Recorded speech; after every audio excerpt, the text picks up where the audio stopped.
Well, hello and welcome to the West Wing and another special edition, actually, West Wing Conversations video. This is a follow-up to the special video I made just 2 days ago called How to Get Rich Now. And my inbox is overflowing with emails since then, so I knew I had to follow up, and that's what tonight's session is all about. Now, many of the emails I received were like club member Kevin's, who wrote, "Loved your Get Rich Now video. You really do have a gift of making things simple.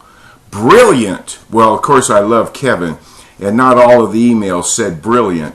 But the main thing, and of course I'm flattered, but the main thing that I'm most pleased about is that I seem to have struck a chord and clarified a topic that is truly esoteric and not easy to grasp. So thank you, Kevin, and thank you all club members who wrote in and followed up to let me know how I did. Now, several club members needed more clarification and requested further explanation, and this email from Gail, club member Gail, nicely represents those. And Gail writes, "Hello, Ken. I've just viewed your West Wing video titled How to Get Rich Now. You state that the only way to get rich is to pursue what you love. Well, I love yoga. I rarely miss a yoga class at the studio I attend, but I've also been yearning to begin an artistic pursuit. I would like to learn to draw and learn color pencil drawing as well. I set aside the money from my paycheck to continue with my yoga classes and to purchase or attend art classes. However, I still work at the job, which is not my dream, and I still want to be a good employee, so I spend some time learning desktop applications to enhance my job performance. I also strive to manage my money and to learn to invest it myself and not rely on gurus. Here's where I get confused.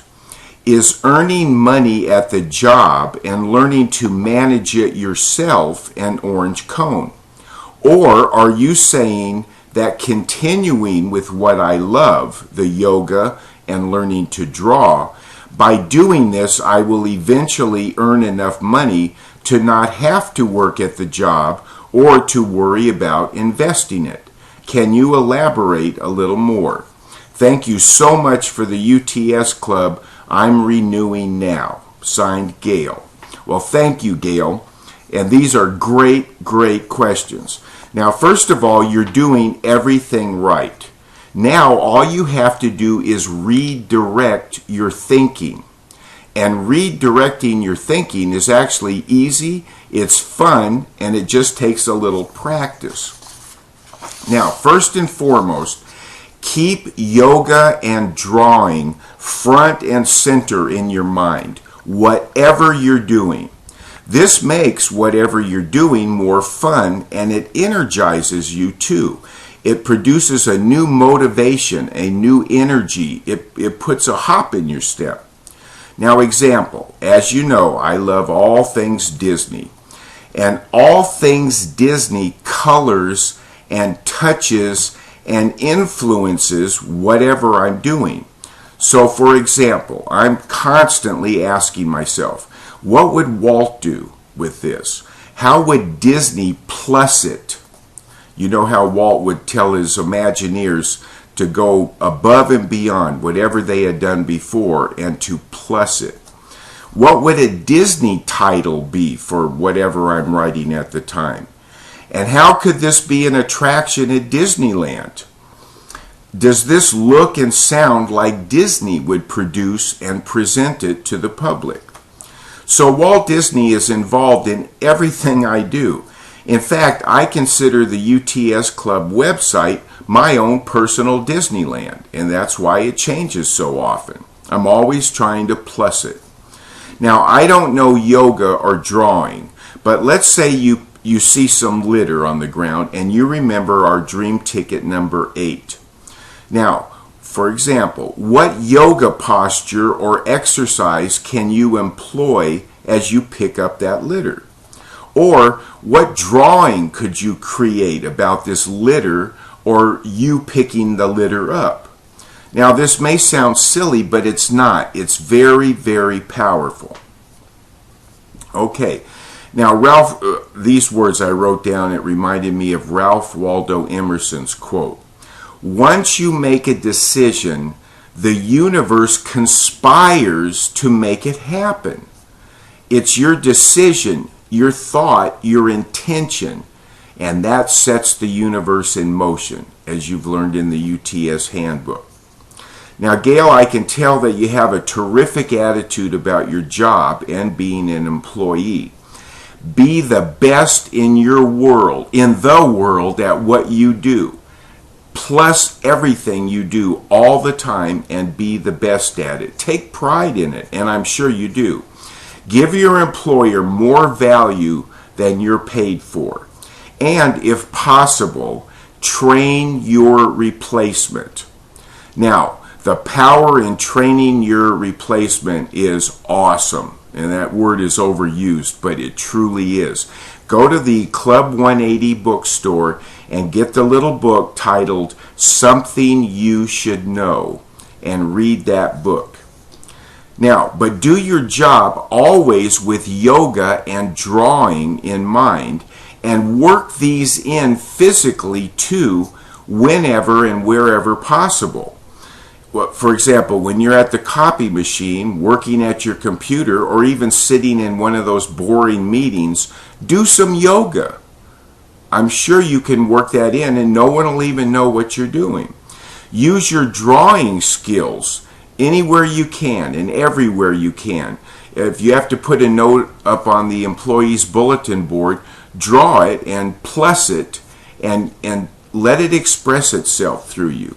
Maybe you'll create a sales piece or a new brochure for the company you work for.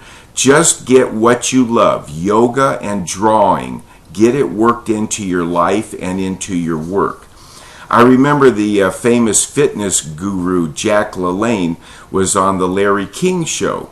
And they were talking, of course, and Jack LaLanne was trying to explain to Larry that Jack LaLanne, works exercise and health and fitness into his life in everything he does. And all of a sudden he went, Larry, look, I'm sitting here right now being interviewed by you, and I'm pressing my fingers, exercising them. I'm pressing them into the desk, and I'm pushing my toes and feet into the floor right here while I'm talking to you now. So there's a great example of how you work what you love into everything you're doing. Now, what do you do when you're sitting in traffic or standing in a line, for example? Well, instead of fussing and fuming, as I used to do, I now use that time to think up new additions to my own personal Disneyland. And when I'm making one of these videos, for example, I'm thinking of Walt's introductory segments on his TV shows. Do you remember those? He was no actor. He wasn't polished. It wasn't a grand production. It was simply our old friend Walt, usually sitting in his office, sharing what he loved and what he had just discovered with us. So earning money at your job doesn't seem to be an orange cone for you, Gail.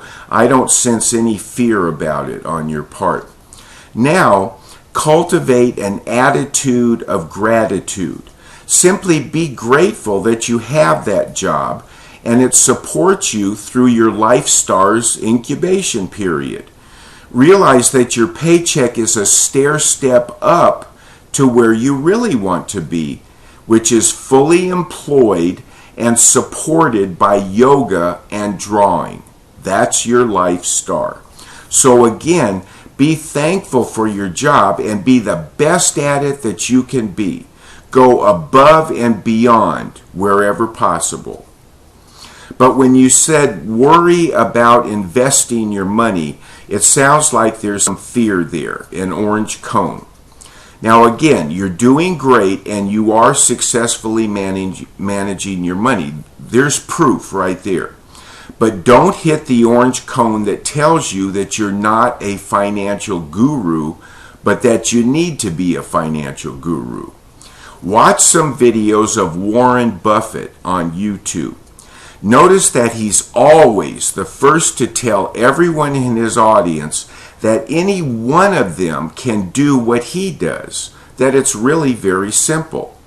And you'll also hear once in a while in his talks, he discloses that the best class he ever took was not on investing.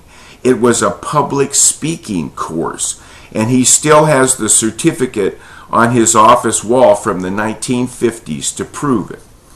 Watch these videos simply to help you minimize and then eliminate the orange cone of feeling that you have to be a financial guru, because again, you absolutely do not. Follow the simple, reliable, powerful, and time-tested steps laid out on this CD, The Richest Man in Babylon, in your club membership kit.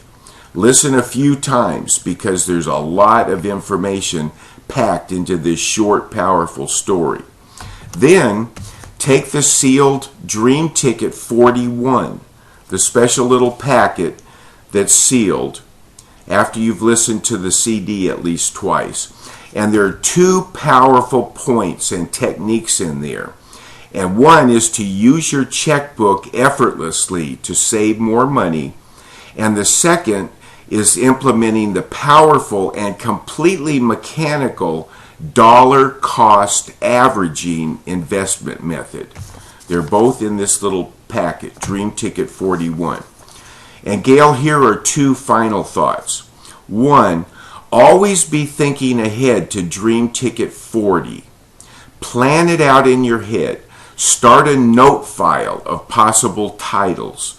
Work through all the steps involved in Dream Ticket 40 in your mind, and you'll get closer and closer to it in reality. It'll become more and more real the more you do it.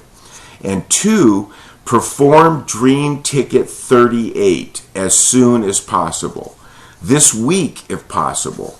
And I promise something magical will happen. Most every day I receive at least one email from a club member telling me that he or she wished they had done Dream Ticket number 38 much sooner than they did. So Gail, I want to thank you again for your email, because you know when one teaches, two learn. And I'd like to close this session with Napoleon Hill's words. Are you waiting for success to arrive, or are you going out to find where it's hiding? So until next time, onward and upward.